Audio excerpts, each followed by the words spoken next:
Afin de renforcer la capacité des gouvernants africains à communiquer et interagir avec les citoyens pour atténuer et gérer les effets de la Covid-19, la Commission économique des Nations Unies pour l'Afrique, CEA, des décideurs africains et des experts en télécommunications ont lancé la plateforme d'information sur les communications en Afrique pour la santé et l'action économique. C'était le mardi 23 juin 2020 en visioconférence. Les réponses appropriées attendues aideraient, j'en suis persuadé, à éliminer les répercussions sanitaires et économiques de la pandémie afin de mieux contrôler la situation socio-économique plus large des populations cibles. L'intelligence artificielle a déjà joué un rôle important à chaque étape de la lutte contre la Covid-19 dans les domaines des applications immédiates sur le traitement des personnes infectées. Il existe des préoccupations éthiques lors de l'utilisation des technologies de l'intelligence artificielle dans la lutte contre la Covid-19, telles les questions de responsabilité, de confidentialité, de protection de données à caractère personnel. Aussi, ne suffirait-il pas seulement à nos pays d'héberger la plateforme, mais également de l'encadrer juridiquement par des textes coercitifs adossés sur des bases indispensables à l'adoption de l'intelligence artificielle pour les soins de santé en Afrique.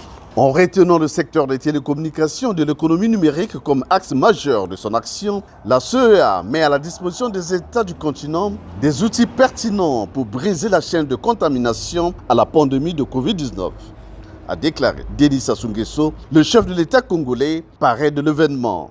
La plateforme d'information sur les communications en Afrique est basée sur la téléphonie mobile. Elle fournira les derniers conseils de santé publique à plus de 600 millions d'utilisateurs à travers le continent. Elle dispose des mélanges de menus à commande vocale et textuelle. En ce qui concerne mon pays, le président de la République, son Excellence M. Denis Sassou Nguesso, a fait du numérique un axe majeur de son engagement. Il a promulgué à cet effet un ensemble de textes visant aussi bien à sécuriser nos systèmes d'information qu'à protéger les libertés individuelles dans l'espace numérique. Je peux citer entre autres les lois relatives aux transactions électroniques, la loi portant protection des données à caractère personnel, la loi portant création de l'Agence nationale de sécurité des systèmes d'information, la loi relative à la cybersécurité, la loi portant lutte contre la cybercriminalité.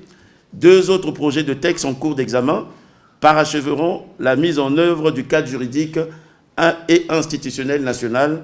Il s'agit de la Convention de Malabo, dite Convention de l'Union africaine sur la cybercriminalité et la protection des données à caractère personnel, dite Convention de Malabo, et la Convention de Budapest de l'Union européenne sur la cybercriminalité. Inédite sur l'association à l'intelligence artificielle de mégadonnées pour fournir des informations, le dispositif bénéficie des canaux mobiles à bande étroite en utilisant une combinaison de textes de données de services supplémentaires non structurés et d'interactions vocales et de réponses vocales interactives.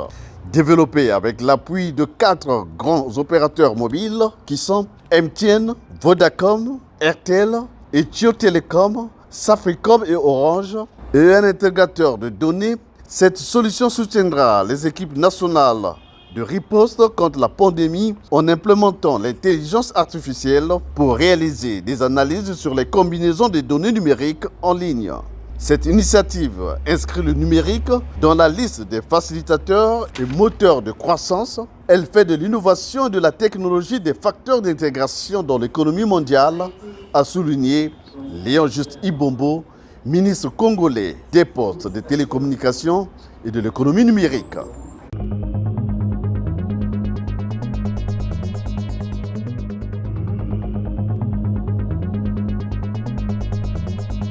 L'innovation que permet Internet dans le contexte actuel marqué par la pandémie de Covid-19 a été à l'ordre du jour de la 2e édition du Forum sur la gouvernance d'Internet en République du Congo qui s'est tenu par visioconférence les 18 et 19 juin 2020. Les échanges ont tourné autour d'Internet et de ce que cette technologie apporte dans la lutte contre la Covid-19, ses perspectives et ses transformations. 3 membres du gouvernement y ont pris part.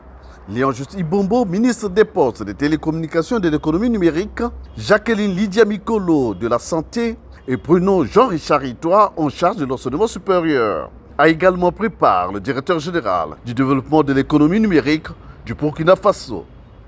Le ministre Ibombo pour sa part, a mis en relief tout l'intérêt du thème du dit forum. Au moment d'ouvrir l'édition 2020 du Forum sur la gouvernance de l'Internet, placé sous le thème « Internet, digital et Covid-19, perspectives et transformation », je pense qu'il est important de dire combien nous vivons en effet ce moment important. Je veux aussi dire au nom du gouvernement que la communauté que vous formez et qui permet à Internet de fonctionner et d'apporter un ensemble de solutions numériques à plusieurs secteurs de notre société est éminemment importante. Ce forum se tient dans un contexte sanitaire et économique permettant à l'Internet d'apporter un ensemble de solutions numériques à plusieurs secteurs de la société. Cela paraît éminemment important, a souligné Léon Jutibombo. Internet au Congo en 2020, malgré la crise sanitaire et économique, a continué de jouer un rôle majeur dans la télééducation, le télétravail, et tout ceci nous pousse à inscrire la gouvernance des questions de l'Internet au rang des priorités. Aussi, je profite de cette tribune pour réitérer l'appel du chef de l'État, l'appel donc aux jeunes de s'investir encore davantage dans le secteur du numérique. Le vœu que je formule pour nous aujourd'hui est de sortir de ce forum avec des recommandations afin de poursuivre la créativité technologique, mais nous avons aussi besoin de créativité éthique, diplomatique, politique et même sociétale, puisque nous parlons d'un domaine qui peut justement attenter à la vie privée des individus dans la société. Je formule un autre vœu, que notre Forum national sur la gouvernance de l'Internet apporte des éléments de réponse susceptibles d'aider à la maîtrise des problématiques posées par la pandémie du coronavirus, notamment par l'accélération de la transformation digitale de notre pays. Cette deuxième édition du Forum sur la gouvernance de l'Internet fait suite à la première tenue le 5 juillet 2019. La société civile, des organisations internationales.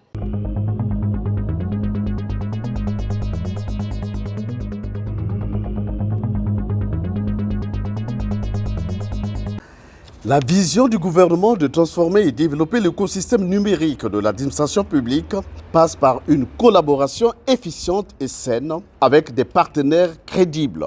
D'où l'une des missions assignées au ministre des Postes, des Télécommunications et de l'Économie numérique. C'est ce qui justifie du reste le partenariat avec la société américaine One Rivet en vue de la mise en place des services e-government. Le jeudi 25 juin 2002, les deux parties ont eu un échange fructueux en visioconférence. Pour arrimer le Congo au devant de l'économie numérique, il nous fallait bâtir ce qu'on appelle une stratégie de développement. Et nous avons justement la stratégie Congo Vision Digitale 2025. Cette stratégie est fondée sur 3 piliers. Il y a le pilier e-citoyen, c'est-à-dire tous les contenus numériques pour les citoyens. Le pilier e-gov, les contenus numériques pour le gouvernement et les administrations, ainsi que ses démembrements.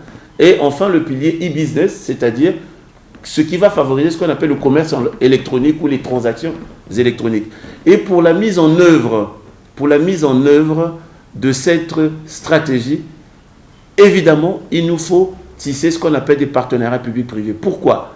Mais pour la simple raison, nous avons les infrastructures, mais nous n'avons pas les plateformes nécessaires qui puissent faire en sorte qu'on puisse accélérer cette transformation digitale.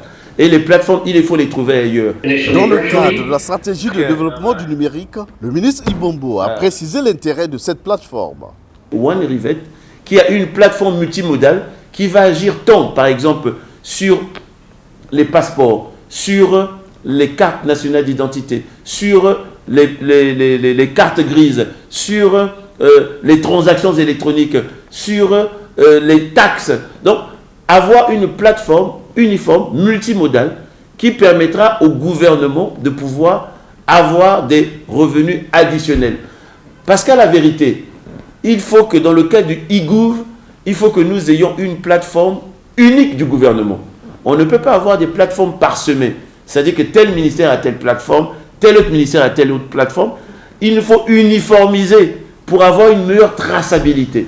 Wani Raibet, qui va apporter l'expertise au Congo pour développer l'écosystème numérique, est une entreprise internationale de solutions de technologie de l'information de premier plan, reconnue pour sa capacité unique à développer et appliquer de manière rentable les technologies émergentes pour résoudre les défis globaux au business des secteurs publics et privés. Cette rencontre fait suite à l'accord cadre de partenariat signé à Washington le 19 février 2019 entre les deux parties. À l'issue de cet échange, les responsables de cette société américaine affirment avoir déjà disposé d'une contribution à hauteur de 5 millions de dollars, ce qui n'est pas rien.